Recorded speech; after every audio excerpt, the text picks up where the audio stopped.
bedeckt, mit Näglein besteckt, schlupf unter die Deck. So I have about more than an hour. It's a very nice day. Sun is shining, but it's not too hot. So I opened all my windows. And apparently there's also a laundry machine. Maybe I'll just turn it off for now.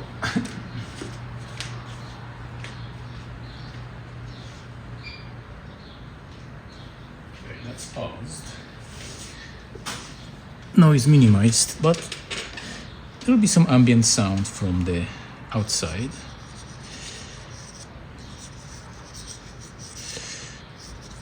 Maybe birds, maybe trains, maybe both. So I kind of was looking forward to do this one because I both have an idea for what to draw, but also what to talk about. And I'm going to talk about talking. And as for drawing, I think I'm going to separate these three shapes here. And in these three shapes, I'm going to draw patterns that I will try to force into human face, because human face is something that we most likely will see in all those abstract forms. But I wonder if striving for drawing something that resembles a human face will make me more distracted, and whether it will affect my talking. And I'm also, as you can see, I changed the direction of my, the way I hold my drawing. Usually I go like this. This will give me a little bit more free gesture. And here I'm going to lock the focus. Hopefully that will work.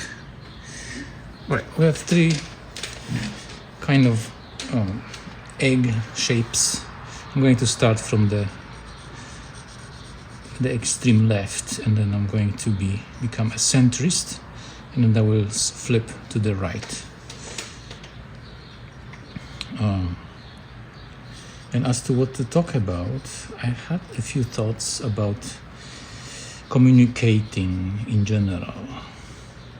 Because when we talk about communicating, we usually mean communicating something with others. Usually it doesn't mean what I'm doing, which is most of the time just talking to myself. But communicating means sort of conveying meanings to another human, the other brain, and reflecting, having the other people's feedback that reflects or kind of bounces our ideas off. So like, let's say I say something and then the human in front of me reacts to it, even nodding or shaking their head is a reaction that sometimes even more powerful than just replying with words. But if you compare communication to like sparring in martial arts, boxing or other martial arts, what I'm doing here can be compared to shadow boxing or kata in karate, where you're just kind of punching the air, but you're still practicing. It's still a good practice, but you kind of punch the air and you just imagine what those movements will bring you in terms of defensive moves or offensive moves. But the outside observer would just see you kind of punching air, and that's what I do, monologuing to the phone. Whereas the kind of more lively conversation is a little bit more like sparring with a friend, where you throw some punches, not too hard, unless you are really fighting verbally with someone. Just kind of test out your moves against the other, against your so-called opponent or partner. And there are different styles of conversations, just like there are different styles of martial arts. There is a jiu-jitsu conversation, there is aikido conversation. I would say jiu-jitsu, or like maybe tai chi conversation would be like sort of letting your opponent do their move and turning that move sort of against them, or moving with the punches, or rolling with the punches. Whereas like boxing conversation style would be more like just punching, seeking that resistance from your opponent rather than rolling with their punches. There was a party I went to once. It was kind of a nice outdoor summer party with the campfire and outdoor activities. It was kind of dark outside, a little mosquito-y. And I met this scientist lady who was in her maybe late 50s, early 60s, who was pretty intense, pretty brilliant. She's had a career of some really advanced science, and she was from New York. She grew up in New York and she lived there. And as we were talking, I noticed her getting a little bit more and more agitated with me, and kind of like I felt some kind of resistance, some kind of like weird vibe from her. And then we kind of switched to talking about the kind of culture of conversation we grew up in. So she talked about how she's kind of puzzled at my very passive way of just listening and not replying right away. And she found it disturbing because she grew up in New York, where conversation meant just throwing punches, sometimes simultaneously, sometimes interrupting each other, and it's kind of more like a lively conversation that people engage in. I don't know if it's a New York thing or is it some kind of Italian thing, where it's just very lively talk. People don't mind interrupting each other, but it kind of keeps the conversation going. And since I'm comparing these conversation styles to martial arts sparring styles, I kind of see her point, because what I did was I patiently waited for her to give me all she has in terms of punches and moves, and I was just patiently waiting for her to finish beating the crap out of me before I could reply with my own punches, which, like, in context of martial art, doesn't really make sense. You have to engage right away. And so I was brought up in the culture of interrupting is rude. Like, I was taught that interruption is rude. You're not supposed to interrupt someone who's speaking, especially if you are a child. So of course, most of my life growing up, I was a child, right? And what you learn as a child kind of sticks with you. You're like a sponge. It kind of stays with you. And if your parents or your elders told you to wait for someone to finish their sentence, or never interrupt, or speak unless you're spoken, like speak when you're spoken to, when you directly ask a question, then you reply, but you don't speak out of turn. So that's kind of culture I grew up in, very kind of conservative, Catholic, polite culture where interrupting was considered just rude and kind of just, if you interrupt someone, they would tell you like, did you grow up in a barn? Whereas in New York, or in the culture that the scientists grew up, it's considered rude not to interrupt. So I was at a loss, and I said, like, I told her that I was brought up in this kind of more like a respect for your partner in conversation. I was taught to wait for people to finish before speaking. But I could see how she saw it as this kind of really frustrating boxing sparring session where I just let her punch me until she gets tired, and then when she's done, I start speaking to her. So she did not like this. The conversation was frustrating. We kind of parted our ways, and I don't know. It's sort of, she was a very interesting person, but a little intense, and I got tired, and she got tired of me. So if you dare to be the first or maybe even second commenter on this channel, let me know, what is your conversation style? What kind of style of conversation you prefer?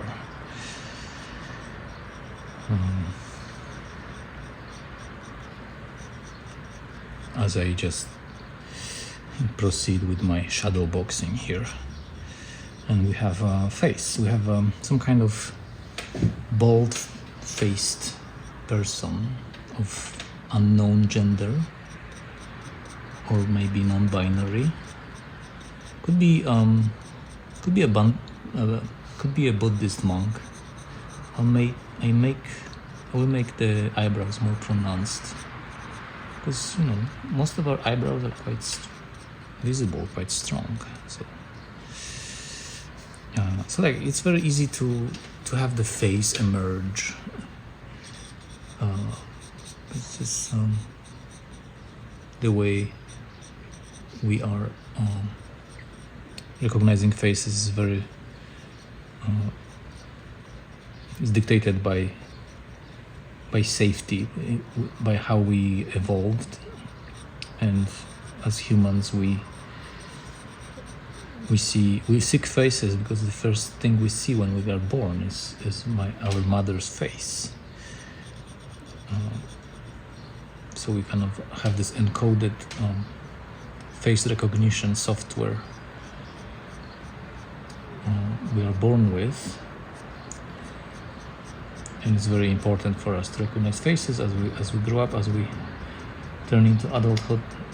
Adults, we better recognize faces because some people are very important people, and we need to recognize them right away. So hair or no hair? I'm going to lean into maybe hair. Let's do hair. Hair is quite tricky to draw, especially from memory or from your imagination. There are kind of basic principles of how to make hair look decent when you draw them.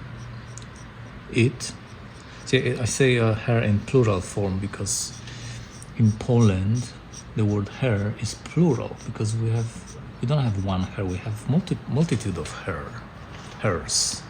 So in Polish we say włosy, which means hairs, and we don't really treat hair as like a thing, which as one object. Usually, in English we have this word as one object. Hair is a thing, singular. And actually, when we think about art, it makes a lot more sense, because when we draw or paint hair, it's easier to think of hair as an object, as one object, rather than multitude of different, very thin strands, hairs. So like English language actually helps with learning how to draw hair as this hair, singular. And here we kind of we have to be kind of careful to make hair look light and natural, so that we don't end up with like a Burger King hair or Lego hair, which looks like a plastic hat that someone put on on someone's head. And ears are tricky to draw usually. For instance, whenever I draw a human head, I'm trying to find ways to avoid drawing ears, and sometimes it's a veil, some kind of hat or a hood. We have a portrait of a young person, looks like a dude, looks like me, so gives you some idea of what I look like. Kind of looks like me in my mid-20s, and that makes sense. I've drawn a lot of self-portraits, and I've drawn a lot of portraits of my mom, my dad, and my brother, mostly as a student in high school. And because of that, most faces that I draw from imagination look either like myself, my dad, my brother, or my mom. And that makes perfect sense. I'm just going to delve into like figuring out the shadows. Usually the chin casts a shadow on the neck. Yeah, we have a face. I don't know how much I want to work on it.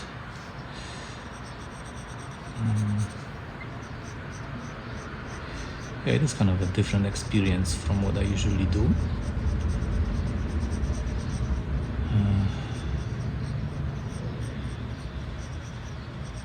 There's a certain duration of drawing and also the duration of talking.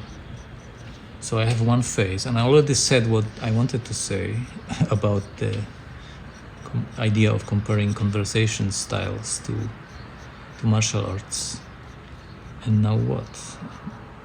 Basically out of ideas. I have to draw 2 more faces, and I got nothing left to talk about.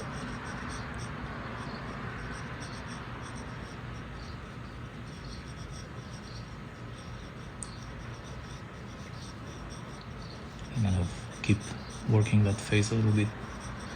Just make it seem more like there is some kind of bone inside, skeleton, and cheekbones, and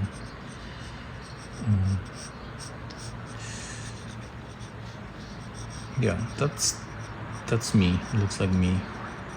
Big surprise.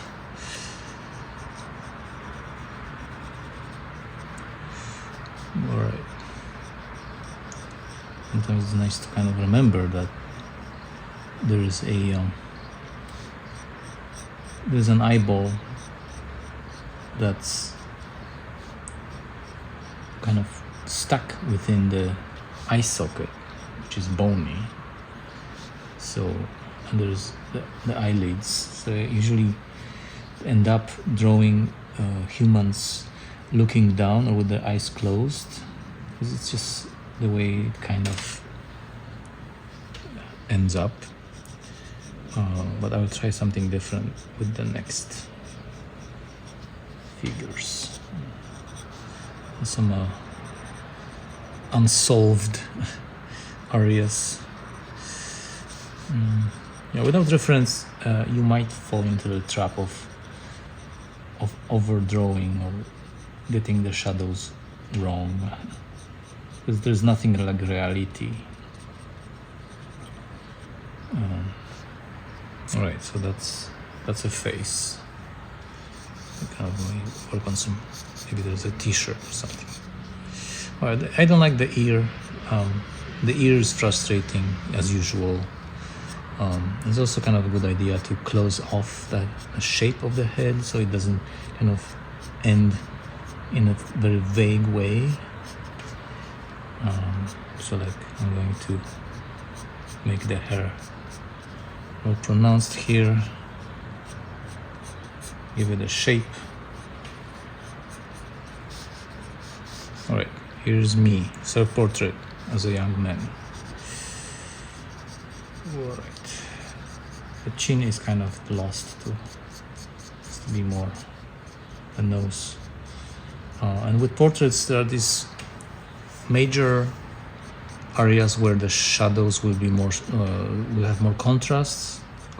So obviously the chin sticks out, so you can kind of try to intensify it more. Then the nose, there will be more shadow here, maybe upper lip a little bit, and under the lower lip there's a little bit of shadow, but mostly like under the nose, make the nose seem like it really pops. And then sometimes depending on how intense the light is or what the angle of the light is, eye sockets will also have to be dark. So the light kind of comes from diagonally from this side, but not just from the side, but kind of from the front right side. And it's kind of like a little not quite direct light, but that's how usually it ends up with drawings that I make from imagination.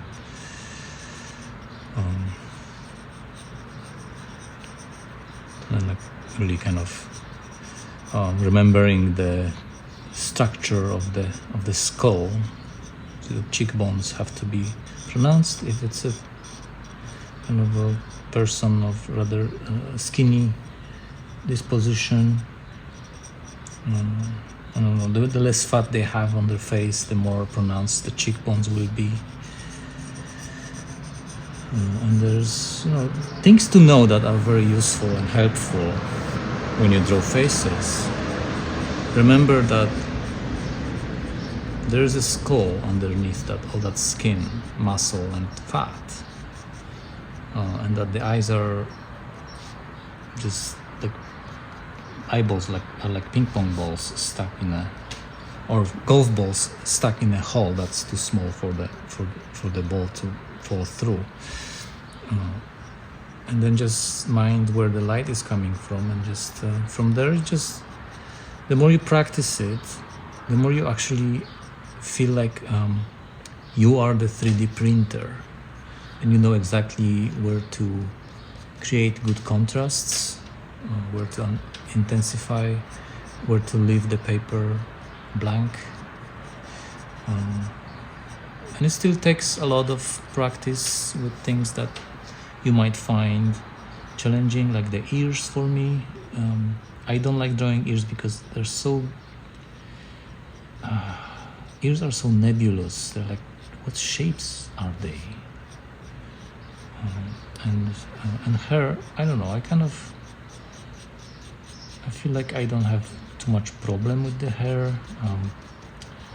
It's still the way the light reflects off of the hair is pretty tricky.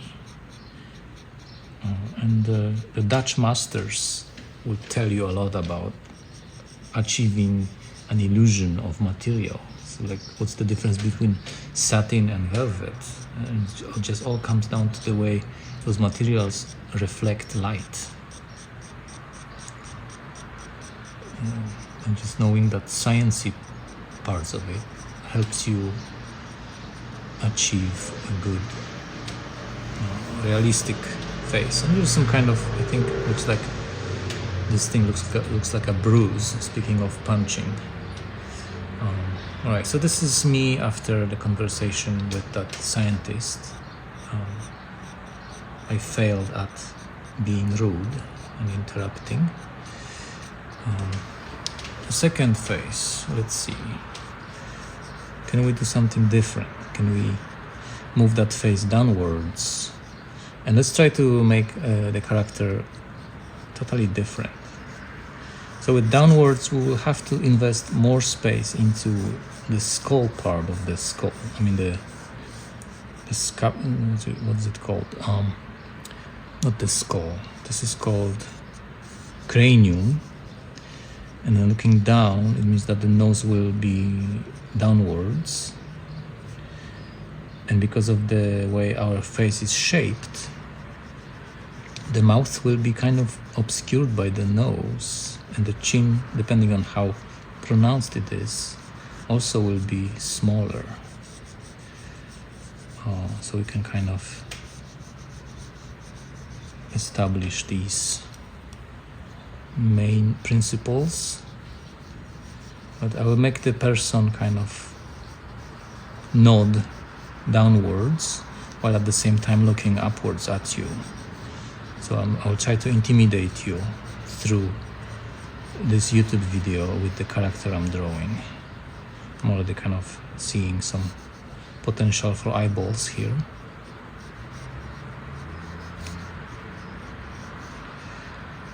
It's pretty fun, but it's very hard to concentrate on speaking about something unrelated to the drawing.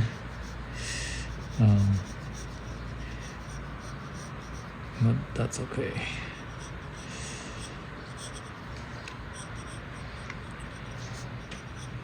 So the same thing. It's kind of nice to practice portraits, drawing human skull. So like you could actually get the realistic 3D printed human skulls of various sizes. You can get like even a small one like this, and then just turn it in your fingers, just see from what angle can you draw it, and you draw that skull from many angles, because we usually look at the surface of things, forgetting that there's a skeleton underneath every human. And if we always remember that there's a skeleton underneath of every human skin, then we would be freaked out all the time. So maybe it's for the better. But as an artist, it's nice to have this knowledge of how the muscles and fat and skin works with the skull. And then of course, in the case of having someone turned downwards like this, we will see a lot more of the cranium here. And if you are a beginner, this cranium part, it's always bigger than you think. Like I remember when I was starting to learn to draw, and I would draw a human head in this angle, I would always end up with the cranium being too short, too small. But human cranium is pretty large, so maybe this person won't have any hair. And also ears, when you look down, because the ears are kind of in the mid-section between your nose and your back of the head, and your head is a cylinder, then your ears will seem to be higher, so they will have to be here. So I think I'm drawing I don't know, I'm not going to tell you yet. Maybe you will figure out what it is. Maybe I don't know what I'm drawing yet. But here again, see, there's this very basic establishing of, or just knowing that you're drawing a skull with some skin, muscles and bones on top of it, then it just makes drawing a human head much easier. And don't rush it. It's like when you rush it, when you want to establish whatever makes a human face recognizable, it's a trap. Because what we pay attention to first of all are the eyes, maybe the lips, and that's why most children, or all children, when they first make their first drawing, when they draw a human, usually draw a very large head, barely any limbs and torso, and the head will have, first of all, the eyes will be very important for them, and the mouth. So mouth because words come out of the mouth, and the eyes because eyes are just like windows. They're very important. So I think this person has very high arched eyebrows, because usually when you have someone look down, eyebrows would have to be going lower. But this is a no eraser experience, so I'm just going to go with it. I'm going to have this person have quite dramatic eyes, and I'll also try to make the light go from the other side, maybe just from up top. So here's the eye,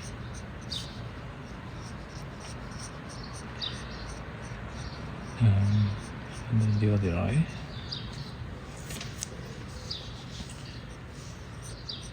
And those pesky ears. I hate ears. Maybe I should draw like funny ears, like bunny ears or something. Or elf ears. I'm going to do elf ears. Should I do elf ears? Yeah, let's do elf ears.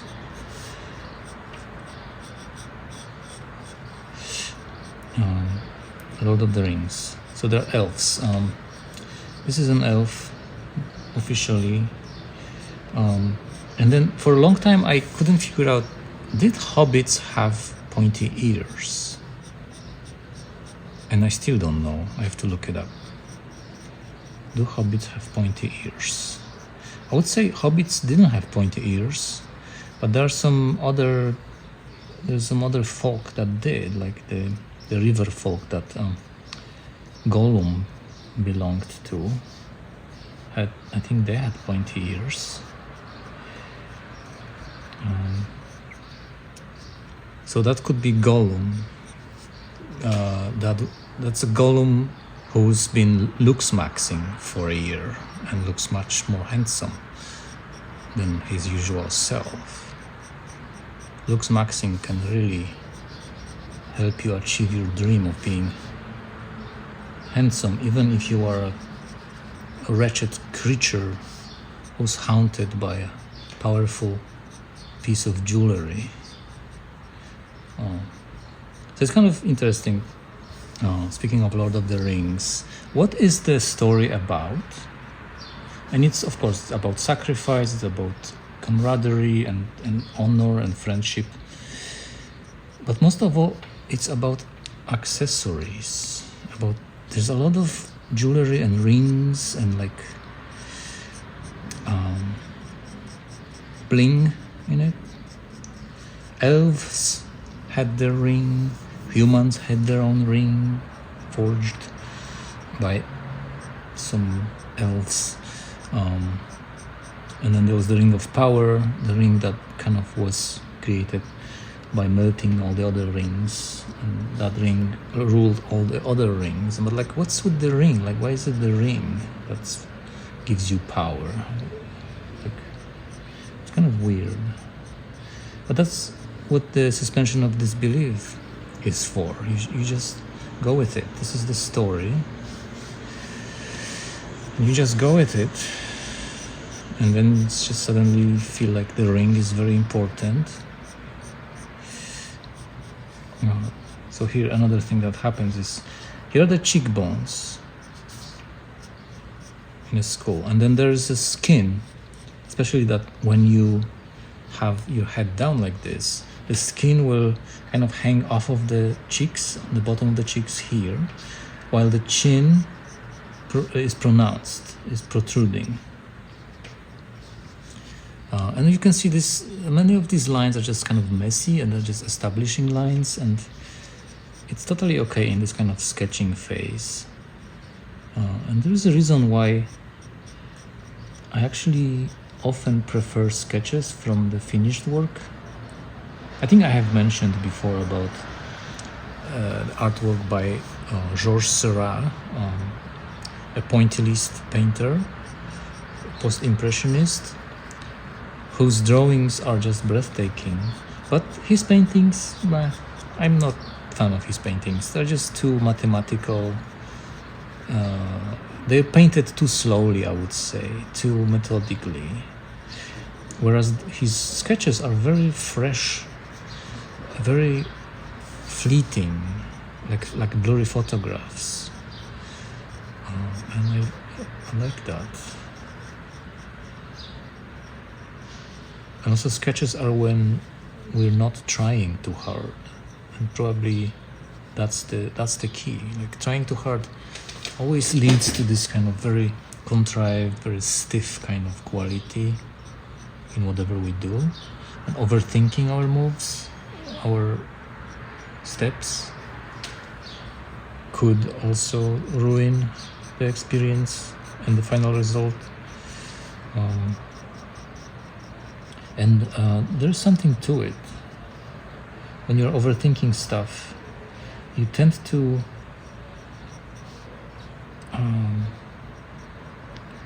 just be too self-conscious, and you might screw up. If you are an athlete, I will put a name of this tennis coach on the screen because I forgot his name. He was kind of a big deal in the 70s, and his philosophy was that your skills are just in your muscle already. It's an instinct, and you have to unleash that instinct by turning off your mind and just becoming that ball, becoming that tennis racket, and just striking it instinctively. So this fellow, whatever creature that is,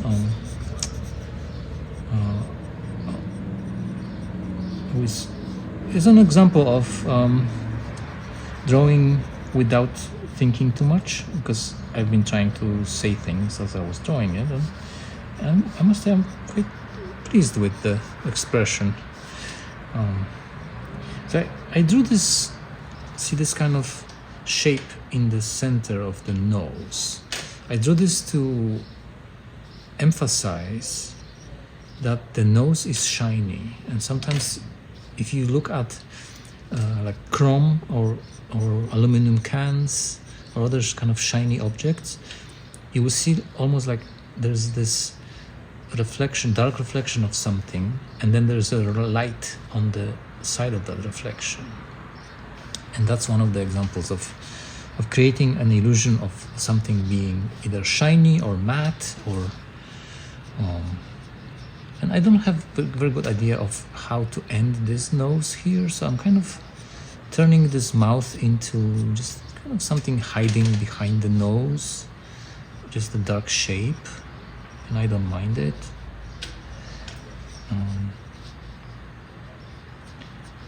All right. So we have Golum. So Golum also had some kind of veininess to him, but maybe this version of Golum, since he's Looksmaxing, maybe he's using moisturizers, and maybe he's been applying some infrared light on his face.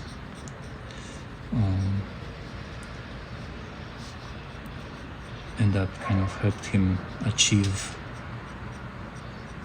a little bit more smooth face. Let me know who else this character reminds you of. We could also turn this character into an airbender, except the airbender version wouldn't have the pointy ears, but the airbender would have that little arrow here. So Airbender series, I started watching it, the animated series on Netflix, the last Airbender. I started watching it, and I didn't like it at first. It was just, it's for kids, I don't like it. But then a friend of mine who is really obsessed with Airbender, they've been practicing wushu, in China, not karate, this kung fu style. And sometimes when you interact with someone who's really into something that you are not, and you want to give it another chance, and you do, and you watch it, and you kind of maybe make it through the first few episodes, or even few minutes of the show, kind of push through it, and then you realize, no, it's actually a really good show. And that's what happened to me. I just thought the show is really smart, very funny, and you can learn a lot from it too. So the show kind of, and also the animation is pretty spectacular for this style of animation. It's just breathtaking, and it won multiple awards, that show.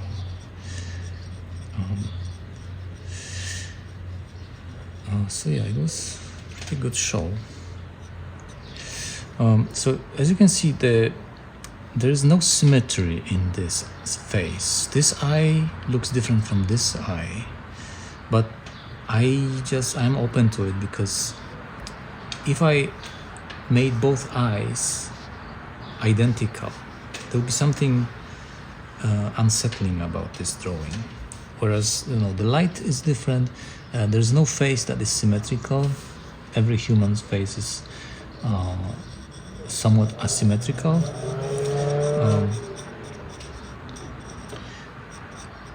So I welcome this asymmetry, and now I'm just kind of delving into more like maybe defining the muscular structures and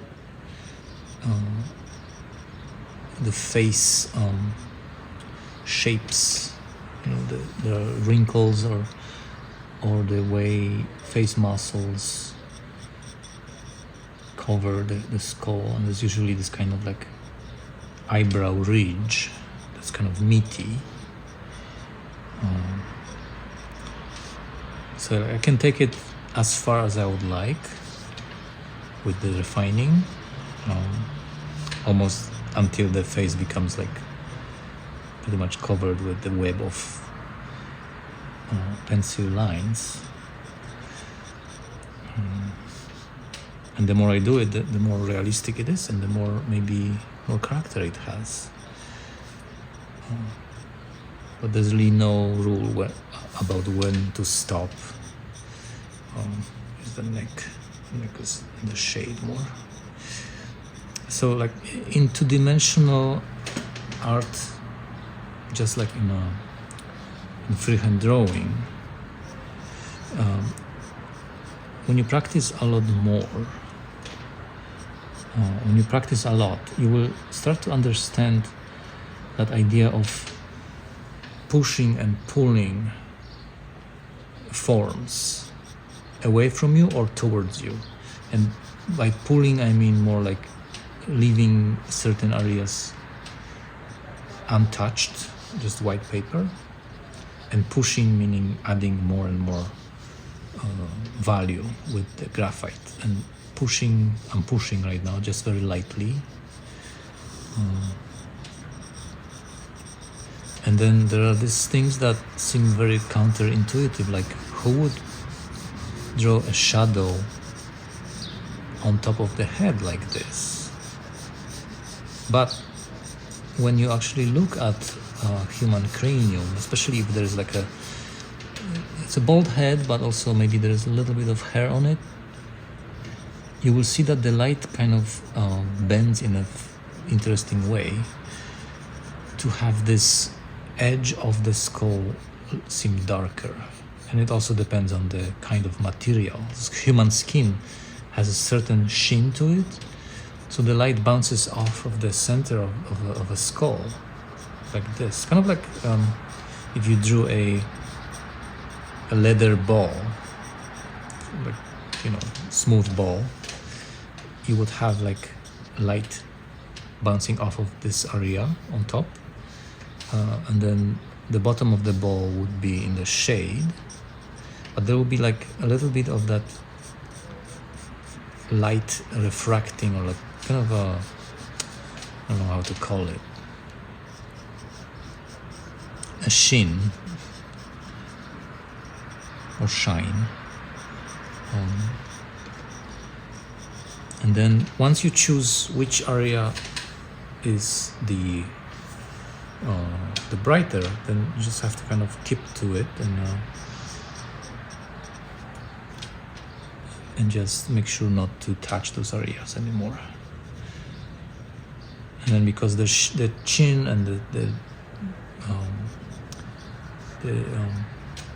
cheeks are kind of receding, you can push them. Pushing means adding value with graphite. Push them, making them slightly darker. That will increase your illusional space. So this is a Looksmaxing Golum. So that's first phase 2, and the final phase. Why not make it looking up this time, so that the chin is more pronounced? If you can make it emerge, just whatever. This is like having a basic principle in mind, but just kind of almost treating it as a lottery, sort of like seeing what can happen here. Maybe I'll make that face a little bit more massive, a little bit more meaty.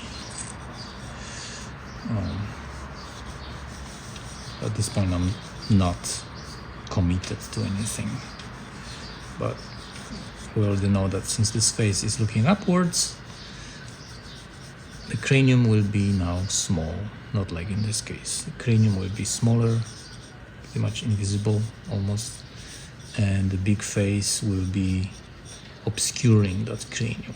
And I don't know, maybe the final face will be a ridiculous failure, but that's usually the risk of like rushing and with ear. See, because the head, when you look at the human head, it's cylindrical here. So there's a line, the nose is here, and there's a line that goes like this, right? Because the head is like a cylinder.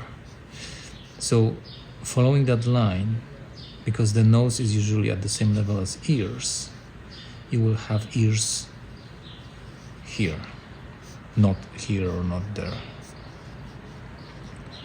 Yeah, situating the ears is challenging. Maybe this character will have large ears. Like, I think this ear is a little too high. Maybe I'll add some part of the face. This is like every single character I draw has underdeveloped ears, because I dread drawing ears. I kind of like this kind of, what you call it, when the light kind of shines through the skin, usually through ears. Yeah, so here's the ear. But I soldiered through it, and I didn't cop out. I didn't create like a character with no ears or with covered ears. So he will have the nose. Nose will be kind of short. The mouth will be here. And the eyes will be in the eye sockets. But that changes the entire perspective. Oh wow, I bet everybody wants to party with that person. So this is what happens when you are trying to compensate anatomical inadequacies with loud engine.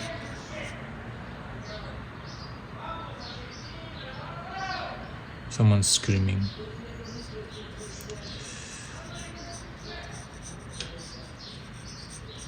What's with the screaming? that never happens. Oh, that's friendly screaming with some cursing. That can happen. It's probably a New York style conversation.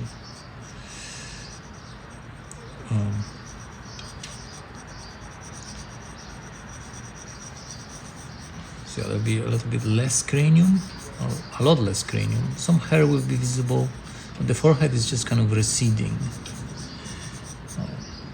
And it's kind of a little bit more massive round head. So here are the cheekbones right here, 1 and 2, and the lines are kind of parallel here. So eyebrows, nose, cheekbones, mouth, ears. Yeah, the ear is just horrible. I'm going to maybe, should I risk it? And just do long hair? I'm going to do a long hair. I'm running away from the responsibility of drawing the ear, but it could end with a funny hair. It's kind of like a bowl cat.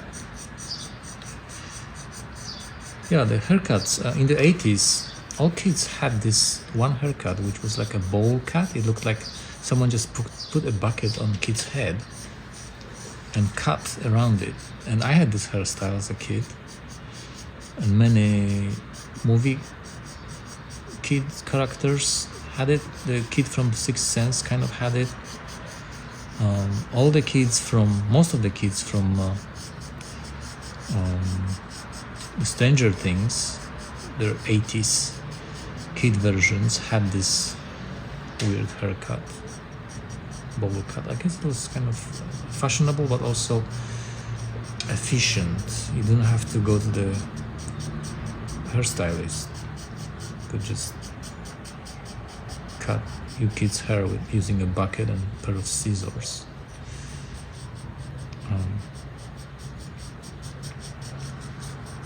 Here you go. It's like some of that hair will be coming. Oh, I know who that is. Except this hair is dark. And the character I'm thinking of, I bet you already know who that is. An old character from the 80s. Except the character had blonde hair. And he says, "I've got the power."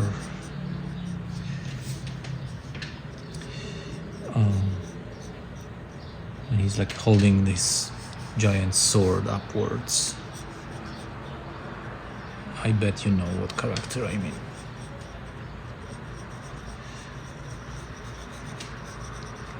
The third phase turned out to be most challenging.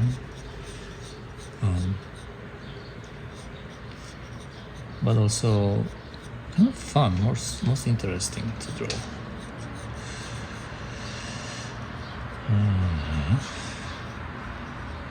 There's going to be, of course, the blowholes will be visible, nostrils, and then the mouth will be open because he's yelling, "I've got the power," right? So the mouth will be a little open. Here we go. So the lower lip will be more pronounced since he opened his mouth, and maybe his lower lip is pronounced anyway. It will kind of obscure the rest, and you will see a little bit of teeth in there. There we go.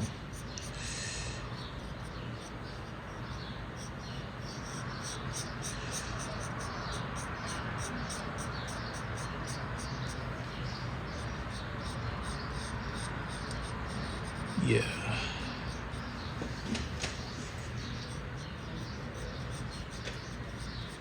The eyes, the nose, there's the tip of the nose. It's important to kind of establish these major points. Where's the tip of the nose? Where are the eyes, eyebrows? But I tend to establish the eyebrows first, or the eyebrow ridge, because it's a bone here, and it kind of really gives you the idea of when you know where the eyebrows are, or the ridge of the eye socket, then you will also know where the eye should be. So I tend not to begin with drawing the eye before I know what this bone structure is. Eyes are not important. The eyes are afterthought. You need the structure first.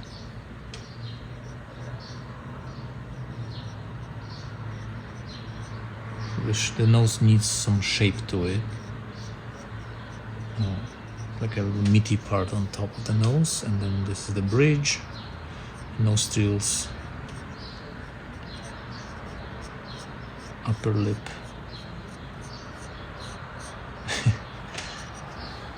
What an expression, I don't know. It's kind of funny expression. Alright, the hair is just boring. I think I will just let the hair go. It's not the best. It's like a strand, kind of. Sometimes it's nice to create more dynamism. But yeah, and then we'll need this other eye. My instinct tells me that the other eyeball is here. There's some pronounced eyelash here, and eyebrows. So eyebrows are arched because they're looked at from the bottom, even though this character has pretty arched eyebrows, because his eyebrows are really arched, and this one maybe has less arched eyebrows. And yeah, I didn't quite decide the light, where the light comes from, what direction.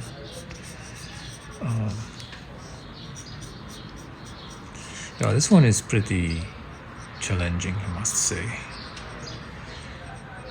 And when someone's head tilts backwards like this,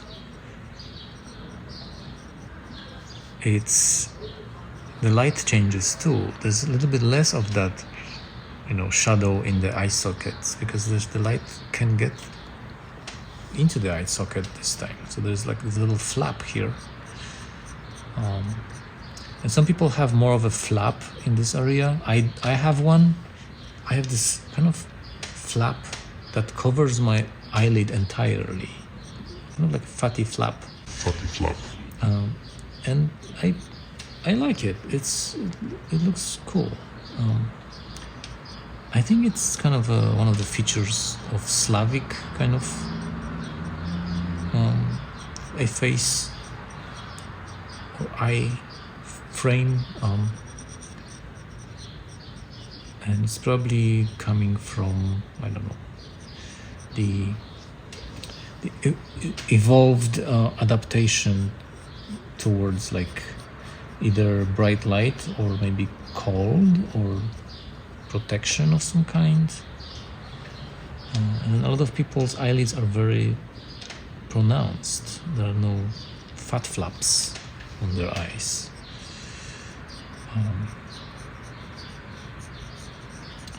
So this is kind of I flipped the script here.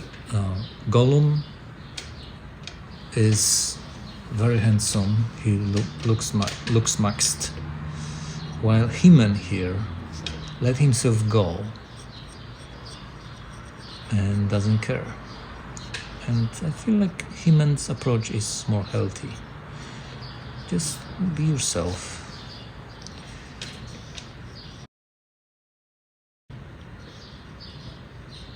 I have the power of being myself.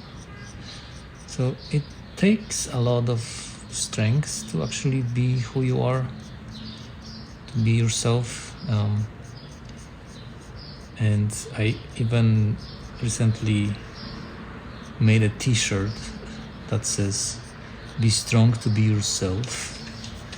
And it's inspired by a slogan that we preach in parkour community, which is a slogan coined by the founders of parkour, the French kids, who coined this phrase, "Be strong to be useful."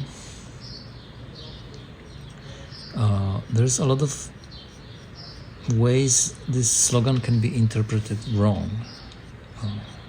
Because in the, certain minds could interpret it as, only strong people can be useful. If you are not strong physically, then you are useless.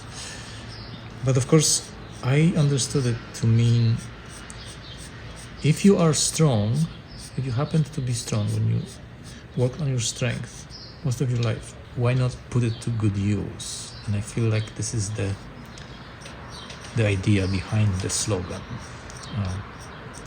But it's risky. It's very hard to misinterpret that.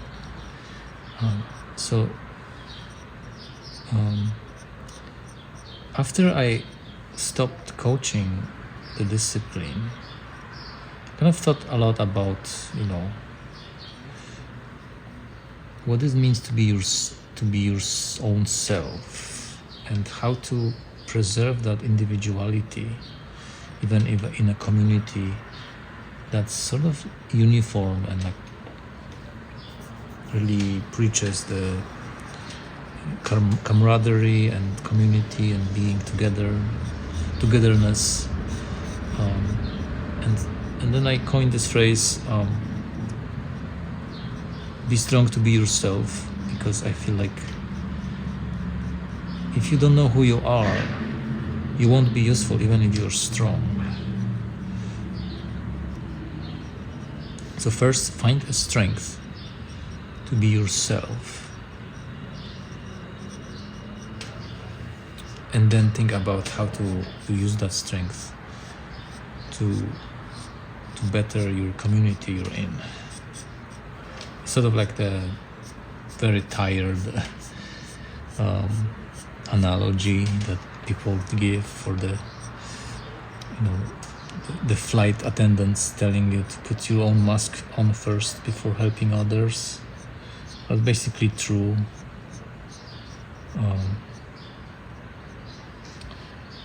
If you have certain qualities, if you're strong,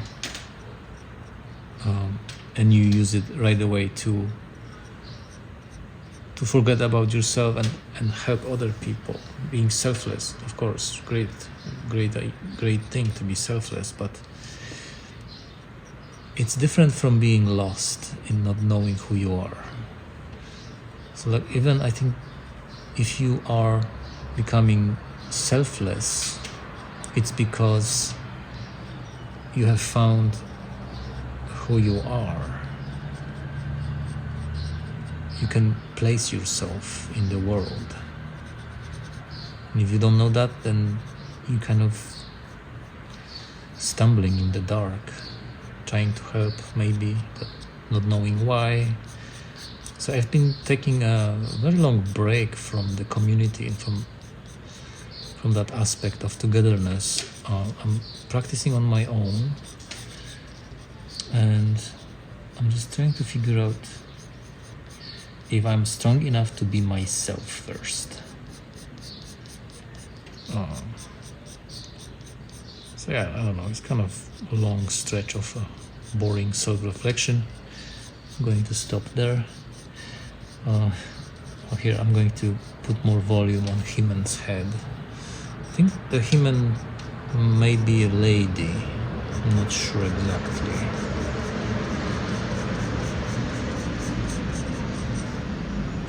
It's kind of like a person who's looking upwards. It's kind of nice to come up with stories with your drawings. I have to say this angle is much more difficult, not structurally, but in terms of lighting. I just don't know what to do with lighting here.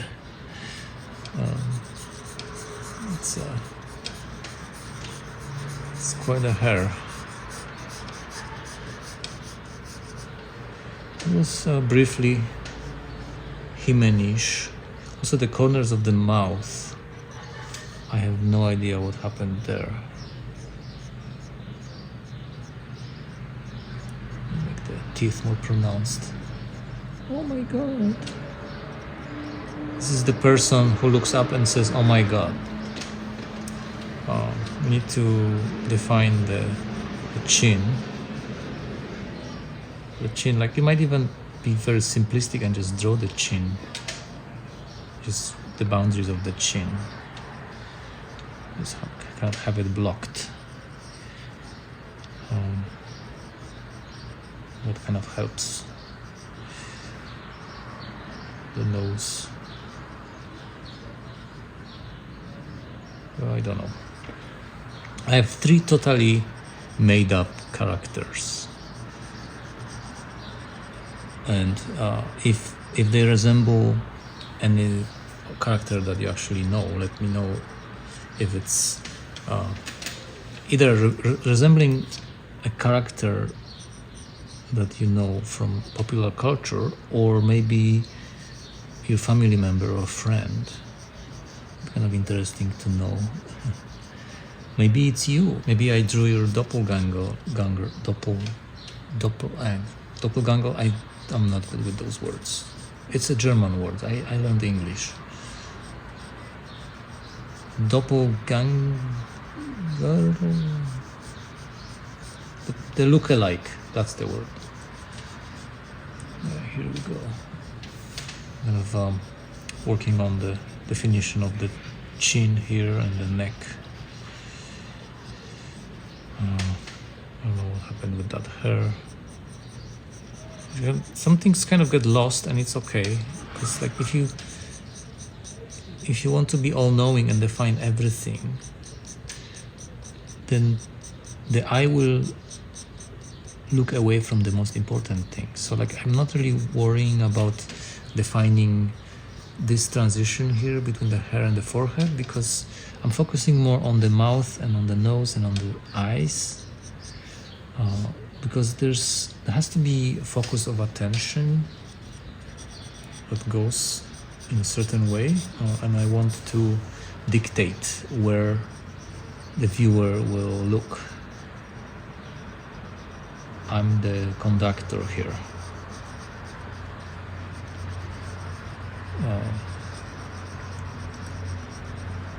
So here's the neck. I kind of draw some shadows on the neck more here. I don't know. So that the face becomes more pronounced.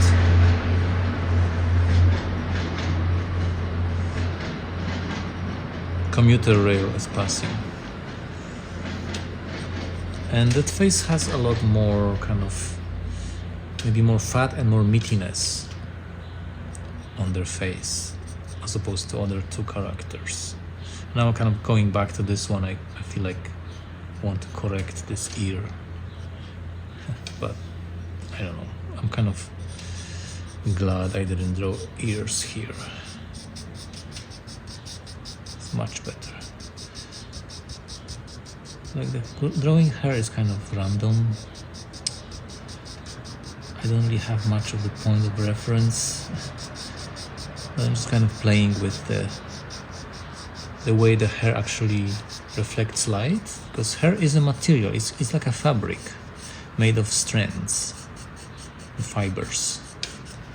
So if you think of it as a fabric made of fibers, then it's much easier to kind of visualize how the light hits the hair. So yeah, I think this video had a little bit more of a tutorial vibe to it, which I don't mind. And aside from one passage where I was kind of philosophizing with way too much DPTs, it was just kind of nice technical tutorial of how I draw. It's not how to draw, because you will find different methods. It's how I draw, and how hopefully hopefully some of these ways will help you figure out your own way of drawing. But I think, just like in cooking, there's certain major principles in cooking that help you make a salad or a vegetable stew or roast chicken or steak, whatever you cook. There are just major principles that help you make those meals as delicious as they can be. And there are some very simple principles of, like, you have to marinate the meat before cooking. Most of all, if you want the chicken to be nice and juicy and not dry, then you marinate it mostly in salt, because salt helps keep the moisture within the fibers. And then if you want something to be crisp and dehydrated like vegetables, then you don't salt it before cooking. So, like, very simple principles. And the same goes for drawing. Once you have these principles down, you will be able to draw pretty much everything you think of. With a little bit of imagination, you will be able to draw a face or a horse or an object just by imagining its shape, visualizing its shape. And in terms of human face, focusing more on structure and less on the less substantial things. Like, I mean, there are very important things like the eyes and the mouth, because that's what we pay attention to. But in art, in drawing, realistically, eyes and mouth are the least important. First is the structure. Just look into buying that model of a human skull, or maybe you are a mortician and you have a real human skull laying around somewhere as a paperweight, and just draw it from different angles. And the feeling of, like, when you start to get it, it's like Alan Lee said, like, he was able to draw an entire that scene in Lord of the Rings when Gandalf enters Minas Tirith city. It was drawn by Alan Lee from scratch with a pencil on paper. And what he did was he just imagined three-dimensional representation of the city, and he drew street by street. And then he developed this skill of knowing exactly where everything is and how to draw it from different angles, almost as if he was in that space that he drew. And so it must be kind of a nice skill to have, to draw. Like, I would draw this character or this character from different angle, and it will always be consistent with the character's features. But because I have this three-dimensional sense of, how to draw that shape in different angles, then I will always get it right, and I don't even have to worry about small things like eyes or mouth or nose.